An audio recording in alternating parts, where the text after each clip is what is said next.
நம்ம இப்போ ஒரு ஆட்டோ எடுத்துன்னு வெளியில் இப்போ செங்கல்பட்டு தாண்டி போனாலே நமக்கு கேஸ் இருக்குது. அவங்க வந்து ஒயிட் போர்டு ஓன் யூஸ் உங்கள் வீட்டு ஆளுங்களை தான் நீங்கள் ஏற்றின்னு போகணும். பப்ளிக் நீங்கள் ஏற்றவே கூடாது, அதாவது கமர்ஷியலாக பண்ணக்கூடாது, சம்பாதிக்கக்கூடாது. அதை வச்சு நீங்கள் ஏறும்போது ஒரு டாக்ஸ் கேட்குறாங்க, அதுக்கப்புறமா இன்னொரு டாக்ஸ் கேட்குறாங்க. போயிட்டு இருக்கும்போதே எக்ஸ்ட்ரா 50 கொடுத்தா தான் நாங்கள் இறக்கி விடுவேன்.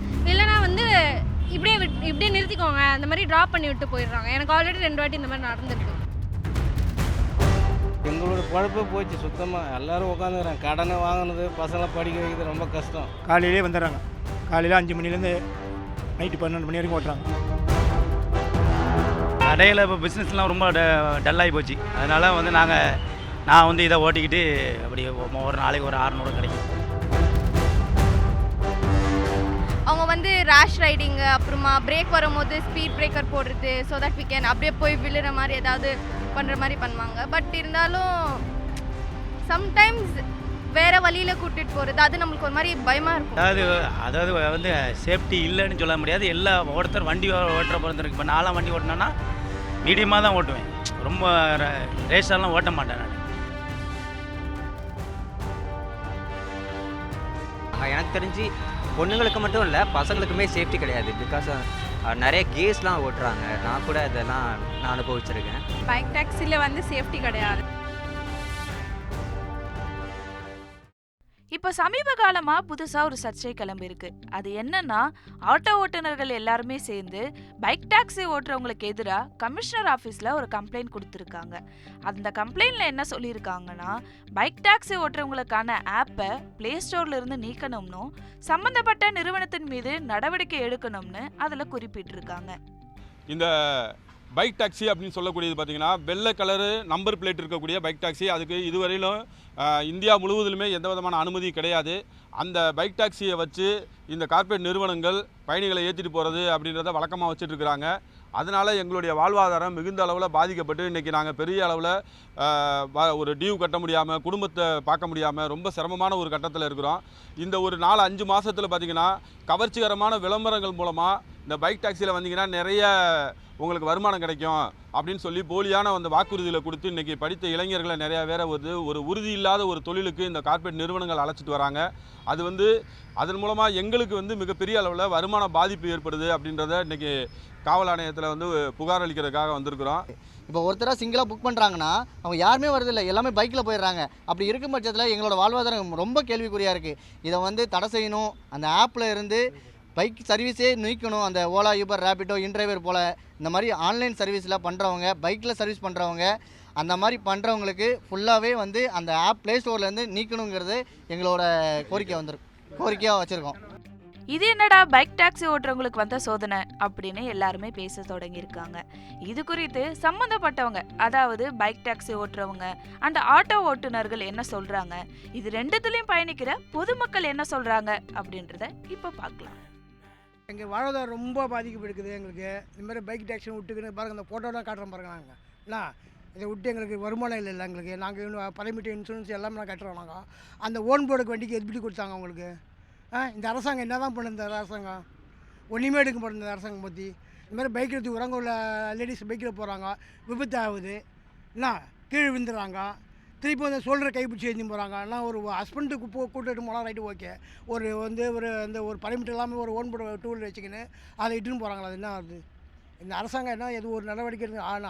ஆட்டோக்கார வாழ்வு தான் இன்னும் போகுது. வாடகை வண்டி ஓட்டுறலாம் ஒரு 500 ரூபா கிடையாது, ரொம்ப கஷ்டமாகுது.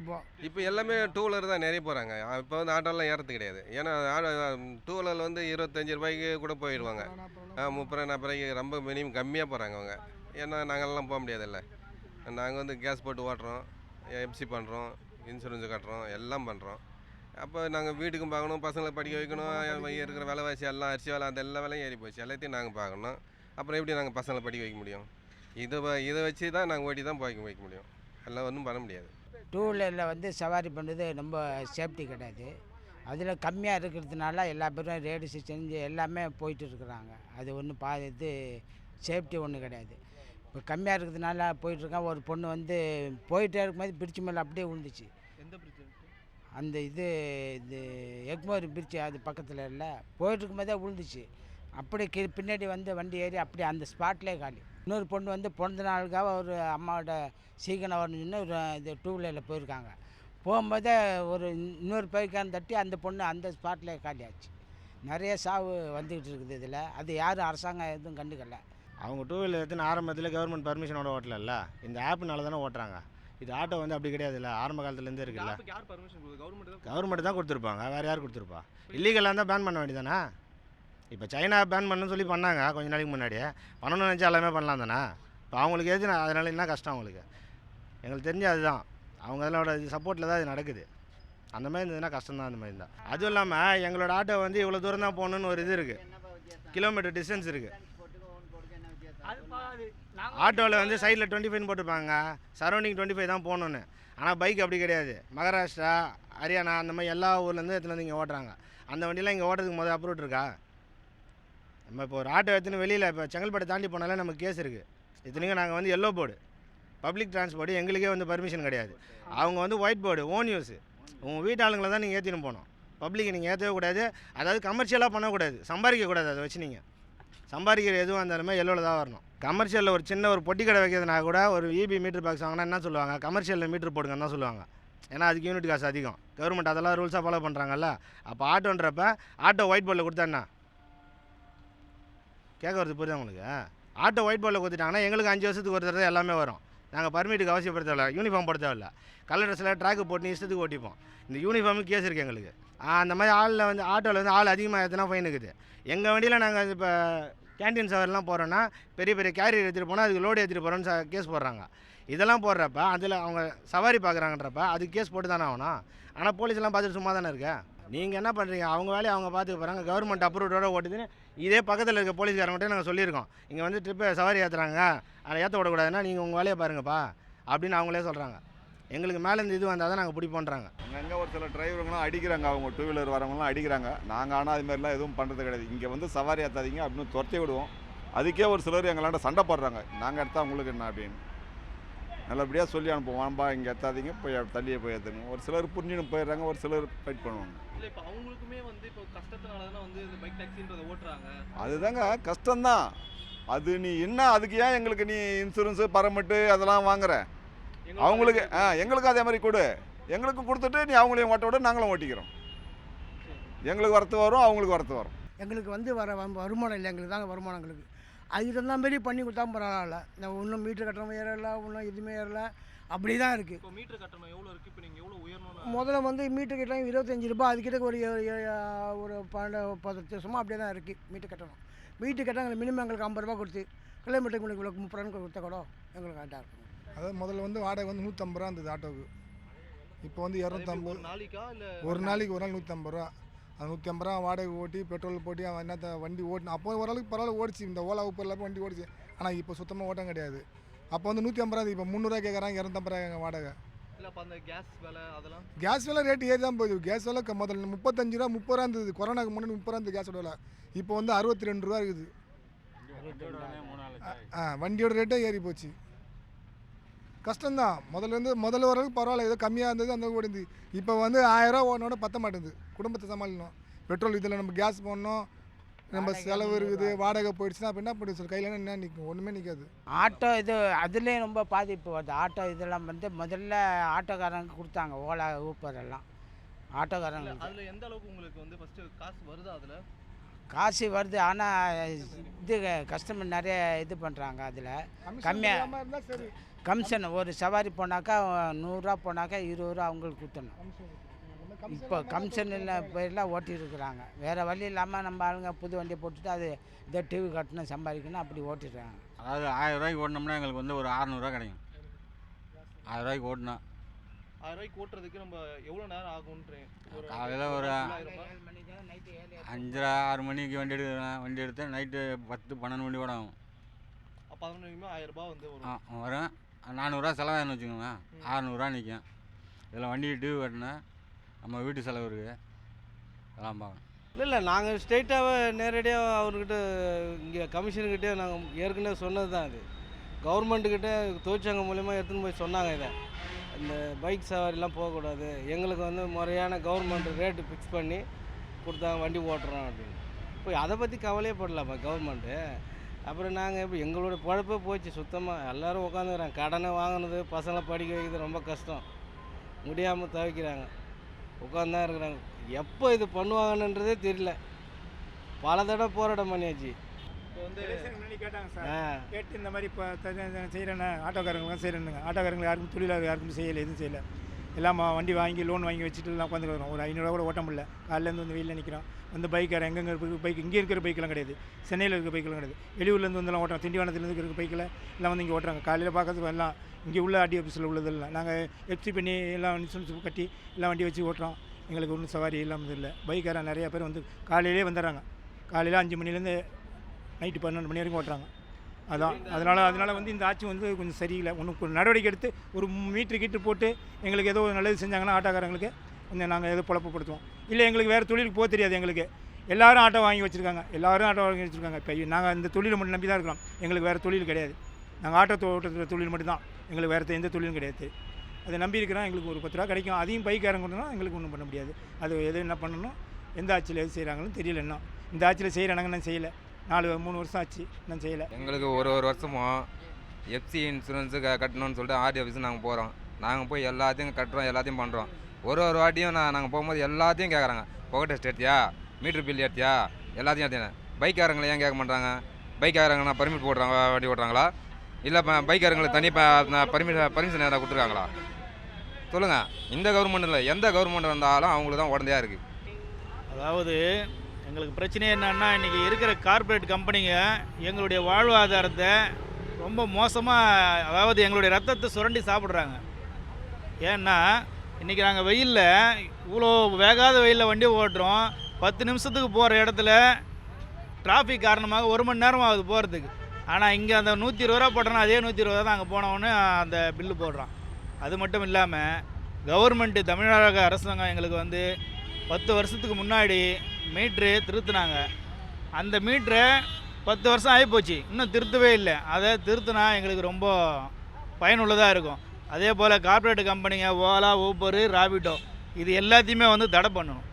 தடை பண்ணிவிட்டு எங்களுக்கு ஒழுங்கான இன்றைக்கி விலைவாசிக்கு ஏற்ற மாதிரி மீட்ரு திருத்தி எங்களுக்கு கொடுத்தாங்கன்னு சொன்னால் மீட்ரு போட்டு நாங்கள் நிம்மதியாக ஓட்டு போயிடுவோம். இதுதான் எங்களுடைய கோரிக்கை. இவங்க கரெக்டாக பார்த்திங்கன்னாங்கன்னா அவங்களுக்கு சப்போர்ட் இருக்கும். அதாவது வெளியிலேருந்து ஓட்டுறவங்க முக்கால்வாசி பேர் வெளி ஸ்டேட்டுக்காரன் தான். தமிழ்நாட்டில் ஓட்டு வேணும்னா ஆட்டோக்காரங்க தயவு கண்டிப்பாக அவங்களுக்கு தேவைப்படும். அது இப்போ தெரியாது, எலெக்ஷன் அப்போ தெரியும் அவங்களுக்கு. பார்த்துக்குங்க.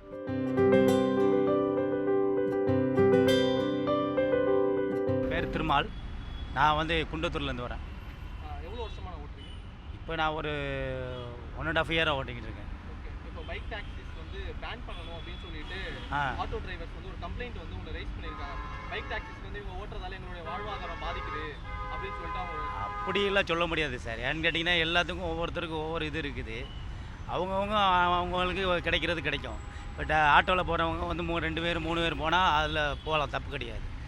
ஒரு ஆள் போகச்சில் வந்து அவங்க நினைக்கிறாங்க கஸ்டமர் எதுக்கு நம்ம ஒரு ஆளுக்கு எவ்வளோ ஜாஸ்தி கொடுக்கணும், என்ன காரணம், அதனால் வந்து நம்ம இதிலே போகலாம், பைக் டாக்ஸிலே போகலாங்கிற மாதிரி கஸ்டமர் நினைக்கிறாங்க. அது வந்து பைக் டாக்ஸி இது பண்ணலாம், அது ஒன்றும் தப்பான இது விஷயம் கிடையாது. அதெல்லாம் ஒன்றும் அப்படிலாம் சொல்ல முடியாதுங்க.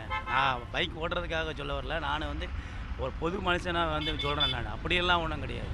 ஏன்னா பைக் ஆட்டோ அப்படியே தான் பெருத்துக்கிட்டே தான் போகுது. சவாரி இல்லாமல் இருக்கிறாங்க, சவாரி இருக்க தான் செய்யுது, எல்லாத்துக்கும் இருக்க தான் செய்யுது. அதை வந்து ஒருத்தர் 2 பேர் போகிறது ஆட்டோ யூஸ் பண்ணுறாங்க. இப்போ அப்படி தான் போகுது. ஒரு ஆள்னால் எதுக்கு ஆட்டோங்கிற மாதிரி போகுது. அதனால் வந்து அதெல்லாம் ஒன்றும் பைக்கை வந்து இது பேன் பண்ண வேண்டிய அவசியமே கிடையாது. சரி, ஓகே. நான் இப்போ அதே மாதிரி இன்னொரு என்ன சொல்கிறாங்கன்னா, பைக் டாக்ஸிஸ் வந்து போகிற சேஃப்டி இல்லை, விமன்ஸ் வந்து நிறைய இதில் ஆக்சிடென்ட். அதாவது வந்து சேஃப்டி இல்லைன்னு சொல்ல முடியாது. எல்லா ஒருத்தர் வண்டி ஓட்டுற பிறந்திருக்கு. இப்போ நான்லாம் வண்டி ஓட்டினேன்னா மீடியமாக தான் ஓட்டுவேன், ரொம்ப ரேஸாலாம் ஓட்ட மாட்டேன். நான் இடம் பொருள் எவ்வளோ பார்த்து தான் வண்டி ஓட்டுறது. அதே மாதிரி லேடிஸ் வந்தாங்கன்னா கொஞ்சம் நிதானமாக தான் வண்டி ஓட்டுறது. லேடிஸ் மேக்ஸிமம் ஒரு 100 பேர் இல்லை ஒரு 10 பேர் ஏறுவாங்கன்னு வைங்களாம். ஆனால் பட்டு நம்ம வந்து நமக்கு எல்லாம் ஃபேமிலி இருக்குது, எல்லாம் அதை பார்த்து நம்ம ஓட்டுறோம். அதனால் வந்து ஒவ்வொருத்தரும் ஒவ்வொரு கேரக்டர், நம்ம எப்படின்னு சொல்ல முடியாது. நாங்கள் பர்ஃபெக்டாக இருப்பேன், நான் அவ்வளோதான். ஓகே. அதே மாதிரி இன்னொரு குற்றச்சாட்டு என்ன இருக்கிறாங்கன்னா, இப்போ ராபிடோ ஓட்டுறவங்கள, பைக் டாக்ஸி ஓட்டுறவங்கள வந்து ஆட்டோக்காரங்க பார்த்து அடிக்கிறாங்க அப்படின்னு. அது ஆட்டோக்காரங்க அடிக்கிறது இல்லை, ரொம்ப ஒரு மாதிரி குற்றவாளி மாதிரி இந்த வீடியோ எடுக்கிறது என்னையே எடுத்துருக்குறாங்க. ஒரு வாட்டி ஒரு ஆட்டோக்காரன் வந்து இதை விட்டு எங்கள் மச்சாங்க எத்தனை பேர் இருக்கிறான் வாடா, அங்கே ஒருத்தன் நிற்கிறான் வாடா, ஒரு 10 பேர் வாங்கடா வந்து அவனை அடிக்கலாம். இந்த மாதிரி பண்ணுறாங்க. இது சட்ட விவரம் தப்பு. ஒன்று நீங்கள் என்ன நான் என்ன சொல்கிறேன்னா, ஆட்டோக்காரங்க மக்களுக்கு ஒரு இதுன்னா கவர்மெண்ட்டு அலோட் பண்ணுது, நாங்கள் வந்து ஓட்டுறோம். நாங்கள் இது வந்து கவர்மெண்ட்டு வந்து அந்த ஆப்புக்கு க்ளோஸ் பண்ணுங்க, எல்லாத்தையுமே க்ளோஸ் பண்ணால் ஒன்றும் பிரச்சனை கிடையாது. வண்டி ஓட்டிட்டு நாங்களும் வந்து எங்களுக்கு என்ன முழுக்க ஓட்டினா என்ன கிடைக்க போகுது? ஒரு 500 இல்லை 600 கிடைக்கும். இதை வச்சு தான் நாங்கள் சரி ஏதோ வர்றது மற்ற வருமானம் இல்லாமல் ஒருத்தங்கிட்ட போய் கொத்தடிமையாக நிற்கிறதுக்கு இது நம்ம பாட்டுக்கு நம்ம வேலையை பார்த்து போகிறோம் அப்படிங்கிற இது கான்செப்ட்லாம் போகிறோம் தவிர மற்றபடி ஆட்டோக்காரங்களுக்கு எங்களுக்கும் ஒன்றும் கிடையாது. அவங்களும் மனுஷங்க தான், நாங்களும் மனுஷன் தான். அந்த மாதிரிலாம் இது கிடையாது. அவங்க ஏன் இப்படி பண்ணுறாங்க? அதாவது என்னென்னா 2 பேர் போனால் ஆட்டோவில் ஏறுறாங்க. ஒரு ஆள் போனால் என்ன நினைக்கிறாங்க? அவங்க ஒரு ஆளுக்கு ஆட்டோவில் நம்ம போதும் அப்படி நினைக்கிறது தான் இது இருக்குது. அதனால் வந்து அது ஒன்றும் ஒரு இது கிடையாது. ஆட்டோக்காரர்களும் குறை சொல்ல முடியாது. பட் இது தடை பண்ணணும் அவசியமும் என்ன கேட்டால் கிடையாது. அதை ஓட்டுறது உங்களுக்கு வந்து கரெக்டாக அவங்களுக்கு கரெக்டாக முறையான இதை எடுத்து பைக் டாக்ஸி ஓட்டலாம். அதுக்கு பைக் டாக்ஸி ஓட்டுறதுக்கு முன்னாடி என்ன பண்ணிட்டு இருக்கீங்க? எதனால இந்த பைக் டாக்ஸி வந்து ஓட்டுறீங்க? நமக்கு நாங்கள் வந்து ஆக்சுவலி கடை வச்சுருக்கோம். இது சைடில் கடையில் இப்போ பிஸ்னஸ்லாம் ரொம்ப டல்லாகி போச்சு. அதனால் வந்து நான் வந்து இதை ஓட்டிக்கிட்டு அப்படி ஒரு நாளைக்கு ஒரு 600 கிடைக்கும், 700 கிடைக்கும். அதை வச்சு ஓட்டிக்கிட்டு குடும்பங்களை பார்க்க இந்த சம்பளம் போதுமானதாக இருக்கும். இன்றைக்கி உள்ள விலைவாசிக்கு இதுக்கு வந்து பத்தாது. 1000 ரூபா சம்பாதிச்சாலும் பத்தாது, 1500 சம்பாதிச்சாலும் பத்தாது. இது சரி என்ன பண்ணுறது? செலவுகள் நிறைய இருக்குது, அதெல்லாம் பார்க்கணுங்கிறது தான் ஓட்டுறது. கடைசியாக நீங்கள் எதாவது சொல்ல விரும்புறீங்களா ஆட்டோ ஓட்டுநர்களுக்கு? ஆட்டோ ஓட்டுநர்கள் நண்பர்களுக்கு அன்பான வேண்டுகோள், நீங்கள் வந்து ஓட்டுங்க. உங்களுக்கு வந்து உங்களுக்கு கிடைக்கிறது உங்களுக்கு கிடைக்கும். ஆண்டவன் யாருக்கு என்ன கொடுத்துருக்கானோ அது கிடைக்கும். அதே மாதிரி பைக்கு நண்பர்களை வந்து ரொம்ப உங்களை எதிரி மாதிரி பார்க்காதீங்க. அவங்களும் பாவம் ஏதோ ஒருத்தர் இதில் பொழைச்சிட்டு இருக்கிறாங்க. எனக்குங்கிறக்காக சொல்லலை, எல்லோரும் ஒரு வேலை தான், அவங்களுக்கு ஒரு வேலை இருக்குது. அதனால் தயவுசெய்து ஆட்டோ நண்பர்கள் வந்து உங்களுக்கு கிடைக்கிறது உங்களுக்கு கிடைக்கும். அது நான் தாழ்மையாக கேட்டுக்கிறேன். ஆமாம், தேங்க்ஸ். பைக் டாக்ஸி எனக்கு தெரிஞ்சு சேஃப் இல்லை தான் ப்ரோ. ஏன்னா ஹெல்மெட்டு அவங்க கொடுக்குறாங்க, பட் ஆனால் அதை வியர் பண்ண மாட்டாங்க. ப்ராப்பராக கைடன்ஸ் இல்லாதனால சேஃப்டி கிடையாது. ஓலா, ஆட்டோ அந்த மாதிரிலாம் ஓகே, பட் ஆனால் பைக் டாக்ஸி. அதேமாரி வந்து ஆட்டோ டிரைவர்ஸ்லாம் இருக்காங்க, அவங்க வந்து பைக் டாக்ஸிஸை வந்து பேன் பண்ணணும், இதனால் வந்து எங்களுடைய வாழ்வாதாரம் பாதிக்குது அப்படின்னு சொல்கிறாங்க. இது வந்து ஒரு பப்ளிக்காக பார்க்கும்போது நீங்கள் வந்து எதை அஃபோர்ட் பண்ணுவீங்க? இப்போ உண்மையிலே ஆட்டோ ஓட்டுநர்கள் வந்து இப்படி சொல்கிறது கரெக்டாக இல்லை நீங்கள் எப்படி உங்களுடைய ஒப்பீனியன் என்னவா இருக்குதுல்ல? அது அவங்க கரெக்டாக தான் சொல்கிறாங்க. ஏன்னா அவங்களுக்கு வந்தனால அவங்க பாடிக்கு வருதில்ல, ஸோ அதனால் அப்படி சொல்கிறாங்க. எனக்கு தெரிஞ்சு பொண்ணுங்களுக்கு மட்டும் இல்லை, பசங்களுக்குமே சேஃப்டி கிடையாது. பிகாஸ் நிறைய கேஸ்லாம் ஓட்டுறாங்க. நான் கூட இதெல்லாம் நான் அனுபவிச்சிருக்கேன். ஓகே ப்ரோ, அது என்ன எக்ஸ்பீரியன்ஸ்? அது வந்து ஒரு மாதிரி இருந்துச்சு. அதான் ஆட்டோ அப்படி பிரச்சனை கிடையாது, அவங்க சேஃபாக கொண்டு இறக்கி விடுவாங்க. ஆனால் நிறைய பீப்புள்ஸ் நானும் சொல்லி கேள்விப்பட்டிருக்கேன். நிறைய கேஸ் தான் நான் மாட்டியிருக்கேன் ஓலாவில், அதனால் நான் அதில் போகிறதில்ல பைக் டாக்ஸிஸில். இல்லை ப்ரோ, அவங்க இப்போ வந்து இப்போ ஒரு உமன் கிட்ட நம்ம கேட்குறது தப்பு. ஒரு மென்னாக இருக்கீங்க, ஸோ எந்த மாதிரி அபியூஸ்னால் இப்போ அவங்க முன்னாடி தான் உட்காந்துட்டு இருப்பாங்க, ஸோ அது உங்களுக்கு எப்படி என்ன மாதிரியான அபியூஸ்னால் ஃபஸ்ட்டு நம்ம லெக்கில் தான் அவங்க டச் பண்ணுவாங்க. அப்போவே தெரிஞ்சிடும். சம்டைம் அந்த டச்லேயே தெரியும்ல, அது பேட் டச்சா குட் டச்சா அப்படின்னு சொல்லிட்டு. ஸோ அப்போது நம்மளால் அவாய்ட் பண்ணிட்டு இறக்கவும் முடியாது. ஏன்னா நம்ம டெஸ்டினேஷனை போய் அங்கே ரீச் பண்ணி ஆகணும். அவங்கள சமாளித்து போகிறதுலாம் கொஞ்சம் கஷ்டமாக தான் இருக்குது. 30+ ஓட்டுறவங்கலாம் அந்த மாதிரி பண்ண மாட்டாங்க. பட் இந்த பிலோ லைக் யங்ஸ்டர்ஸ் ஓட்டுறாங்கல்ல 21 வயசுலேருந்து, அவங்க வந்து ரேஷ் ரைடிங்கு, அப்புறமா பிரேக் வரும்போது ஸ்பீட் பிரேக்கர் போடுறது, ஸோ தட் வி கேன் அப்படியே போய் விழுற மாதிரி ஏதாவது பண்ணுற மாதிரி பண்ணுவாங்க. பட் இருந்தாலும் சம்டைம்ஸ் வேறு வழியில் கூட்டிகிட்டு போகிறது அது நம்மளுக்கு ஒரு மாதிரி பயமாக இருக்கும். ஸோ அதுதான். அந்த மாதிரி டைமில் நீங்கள் உங்களுடைய சேஃப்டி மெஷருக்காக என்ன மாதிரியான சேஃப்டி மெஷருக்காக என் பேக்கை இப்படி மாட்ட மாட்டேன், நடுவில் வச்சுப்பேன். விமன் வந்து ஒரு பைக் டாக்ஸியில் ஒரு மென் கூட தனியாக நைட் டைமில் ட்ராவல் பண்ணும்போது அதை வந்து நீங்கள் எப்படி பார்க்குறீங்க? அது தப்பு தான். வந்து என்னோட ஒப்பீனியன் என்ன அப்படின்னா வந்து அது எந்த அளவுக்கு சேஃபாக எல்லாருமே ஒரே மாதிரி இருப்பாங்களா அப்படிங்கிறது நமக்கு தெரியாது. இவந்தோ ஜிபிஎஸ் எனேபிள்டாக இருந்தாலுமே வந்துட்டு எவ்வளோ பேர் வீட்டில் அது சொல்கிறாங்கன்னு தெரியாது. லைக் பைக்கில் வராங்க, அது நான் வீட்டில் எவ்வளோ பேர் இன்ஃபார்ம் பண்ணுறாங்கன்னு தெரியாது. என்னை பொறுத்தவரையில் அது தப்பு தான். வீட்டில் இன்ஃபார்ம் பண்ணுறாங்க, அஸ்லாங்கஸ் பேரண்ட்ஸ் வந்துட்டு கன்சர்ன் இல்லை அப்படின்னா ஓகே, இல்லைன்னா வந்துட்டு தப்பு தான். பைக் டாக்ஸியில் வந்து சேஃப்டி கிடையாது தான். ஏன்னா வந்து தனியாக போகிறாங்க லேடிஸ்லாம் வந்து, அப்போ வந்து அவங்களுக்கு சேஃப் எப்படி இருக்கும்? ஒன்றும் இல்லை, அந்த காவலர் ஆப்பு அந்த மாதிரிலாம் இருக்குல்ல, அதை வச்சுட்டு நம்ம லொக்கேஷன் வந்து நம்மளோட தெரிஞ்சவங்க மூலிமா யார்கிட்ட பார்த்துட்டு இருந்தாங்கன்னா ஓகே போகலாம். இல்லை யாருனா கூட போகிறதுனா போகலாம். தனியாக போகணுன்னா சேஃப் கிடையாது தான். இல்லை போகும்போது ஏறும்போது ஒரு டேக்ஸ் கேட்குறாங்க, அதுக்கப்புறமா இன்னொரு டேக்ஸ் கேட்குறாங்க. லைக் வந்து இப்போ 250 இப்போது ரைடு ஒரு புக் பண்ணி போகிறோன்னா இறங்கும் போது கரெக்டாக இல்லைனா இல்லை போயிட்டு இருக்கும்போது எக்ஸ்ட்ரா 50 கொடுத்தா தான் நாங்கள் இறக்கி விடுவேன். இல்லைனா வந்து இப்படியே நிறுத்திக்கோங்க அந்த மாதிரி ட்ராப் பண்ணி விட்டு போயிடுறாங்க. எனக்கு ஆல்ரெடி 2 வாட்டி இந்த மாதிரி நடந்திருக்கு. லொக்கேஷன்லாம் எனேபிளாக இருக்கிறதுனால நான் பேசின ஆஃபீஸ் கொலீக்ஸ் எல்லாம் என்னென்ன சொல்லியிருக்காங்கன்னா ரேபிடோ சேஃபாக தான் இருக்குது. இப்போ வரை நான் எக்ஸ்பீரியன்ஸ் பண்ணதில் ஒன்றும் வந்து அன்கம்ஃபர்டபுளாக ஃபீல் பண்ணல அப்படிங்கிற மாதிரி தான் சொல்லியிருக்காங்க. ஸோ யூஸ் பண்ணலாம். அது பேஸ்டான இண்டிவிஜுவல் ஆக்சுவலி. ரேபிடோவில் எல்லாருமே வந்து தப்பாக இருப்பாங்கன்னு சொல்ல முடியாது, லைக் பைக் டாக்ஸியில். ஸோ பேஸ்டான இண்டிவிஜுவல் தான் இது, யூஸ் பண்ணலாம். அண்ட் பிங்க்கெல்லாம் இருக்குதுன்னு நினைக்கிறேன், லைக் ஃபார் லேடிஸ் டிரைவர்ஸ் செப்பரேட்டாக இருக்குதுன்னு நினைக்கிறேன். ஸோ அந்த ஆப்ஷன்ஸ் கூட எனேபிள் பண்ணிக்கலாம். ஸோ இந்த மார்னிங் டைமில் பார்த்தாக்கா இட் இஸ் சேஃப்டி தான். ஆல்மோஸ்ட் எவ்ரி ஒன் இங்கே இருக்கிறதுனால கொஞ்சம் எல்லாரும் இருக்கிறதுனால கொஞ்சம் சேஃப் தான். நான் நைட்டில் கொஞ்சம் ரிஸ்கி, பட் இருந்தாலும் அந்த பிங்க் டாக்ஸின்னு ஒன்று வந்துருக்குல்ல, so it is for women's, அதுக்கு நம்ம போகலாம். ஆக்சுவலாக வந்து இப்போ ரேபிடோ அந்த மாதிரி இதெல்லாம் புக் பண்ணுறாங்கன்னா அதுக்கு ஒரு ரெக்கார்ட் இருக்குது. இதே இவங்க ஆட்டோ இதெல்லாம் இது பண்ணால் அது ரெக்கார்டு இல்லை. ஸோ கம்பேரிட்டிவ் டு திஸ் அது வந்து கொஞ்சம் சேஃப்டி அதிகம். ரேபிடோ இந்த மாதிரி போகிறாங்கன்ற பட்சத்தில் அவங்களுக்கு ஒரு ரெக்கார்ட் இருக்குது, இவங்க புக் பண்ணியிருக்காங்க, இந்த பர்டிகுலர் பர்சன் அவங்க ஃபோன் நம்பர்லேருந்து அவங்களோட பிளேட் நம்பர் எல்லாமே வந்துடும். So safety wise at the time night டைமில் வந்து பார்க்கும்போது சேஃப்டி வைஸ் வந்து Rapido is way better than auto. Because இவங்க போகிற வழியில் எதனா ஆட்டோ பிடிச்சாங்கன்னா அவங்க என்ன பண்ணுறாங்க இது பண்ணுறாங்க நமக்கு தெரியாது, பிடிக்கவும் முடியாது. அன்லஸ் ஒரு அன்டில் அங்கே ஒரு சிசிடிவி கேமரா இருக்குது, இல்லைனா எதனா ஒரு கேஸ் கொஞ்சம் ரொம்ப அதிகமாக போகுது, சிவியராக போகுதுன்ற போது தான் இவர் தான் பண்ணாருன்ற மாதிரி இருக்கும். ஆனால் கம்பேரிட்டிவ் டு ஆட்டோ, ரேபிடோ இல்லைனா வந்து இந்த மாதிரி நம்ம ஓலா ஊபர் அது போகிறது தான் சேஃப்டி. அதுக்கு ஒரு ரெக்கார்ட் இருக்குது, இதுக்கு ரெக்கார்ட் கிடையாது. மோஸ்ட்லி பைக் டாக்ஸினா வந்து ஆஃபீஸில் போயிட்டு அந்த மாதிரி தான் யூஸ் பண்ணுறாங்க. ஆஃபீஸ்லேருந்து வீட்டுக்கு போகும்போது அவங்கள வந்து ட்ராப் பண்ணுறது அந்த மாதிரி தான் பண்ணுறாங்க. பர்டிகுலராக இது ஒரு கெரியராக எடுத்து யாரும் வந்து பண்ணுறதில்ல. லைக் லெஷர் டைமில் இல்லை ஆஃபீஸ்லேருந்து வீட்டுக்கு போகும்போது அந்த மாதிரி டைமில் தான் வந்துட்டு பண்ணுறாங்க. ஸோ அது அஃபெக்ட் ஆகாதுன்னு நினைக்கிறேன். இப்போ பேச்சுலர்ஸ்க்கு அது ஓகே, பட் ஃபேமிலி யூஸ்வலாக வந்து ஆட்டோ அந்த மாதிரி தான் ப்ரிஃபர் பண்ணுறாங்க. ஆட்டோ ப்ரிஃபரன்ஸ் எதுக்குன்னா அவங்க எக்ஸ்ட்ரா சார்ஜஸ் கேட்பாங்க. ஸோ ஆட்டோவில் போகிறவங்க எல்லாருமே பணக்காரங்க இல்லை. ஸோ பைக்கில் போகிறவங்களுக்கும் அவங்களுக்கும் ஒரு ரீசன் இருக்கும் அவங்க லைஃப் லீட் பண்ணுறதுக்கு.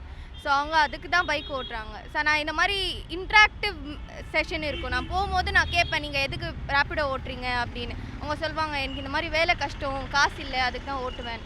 ஆட்டோன்னு கேட்டிங்கன்னா எக்ஸ்ட்ரா காசஸ் கேட்பாங்க. அப்போ நம்மளுக்கும் அஃபோர்டபுளாக இருக்காது, நம்மளும் கொடுக்குற அளவுக்கு நம்ம அவ்வளோ பணக்காரம் இல்லை. ஸோ நான் நினைக்கிறேன் like Rapido is like good, நம்ம அஃபோர்டபுளாகவும் இருக்குது, ஸோ கன்வீனியண்ட்டாகவும் இருக்குது. அந்த பிளேஸுக்கு வருவாங்க. ஆட்டோனா இங்கே வரமாட்டேன் அங்கே வரமாட்டேன் அப்படின்னா சொல்லுது. நான் நினைக்கிறேன் அன்னெசரி ஃபைட் தான் இது. ரேபிடோக்காரங்களுக்கு நான் சப்போர்ட் பண்ணுவேன், ஏன்னா அவங்க வந்து எப்போவுமே எங்கே போனாலும் வந்துடுவாங்க. So I feel like Rapido is the best. Rapido இல்லாமல் bike taxis okay, Rapido, Uber, Ola, bike taxis is good. Okay, thank you so much. செய்திகளை உடனுக்குடன் தெரிந்து கொள்ள உடனே சப்ஸ்கிரைப் பண்ணுங்க.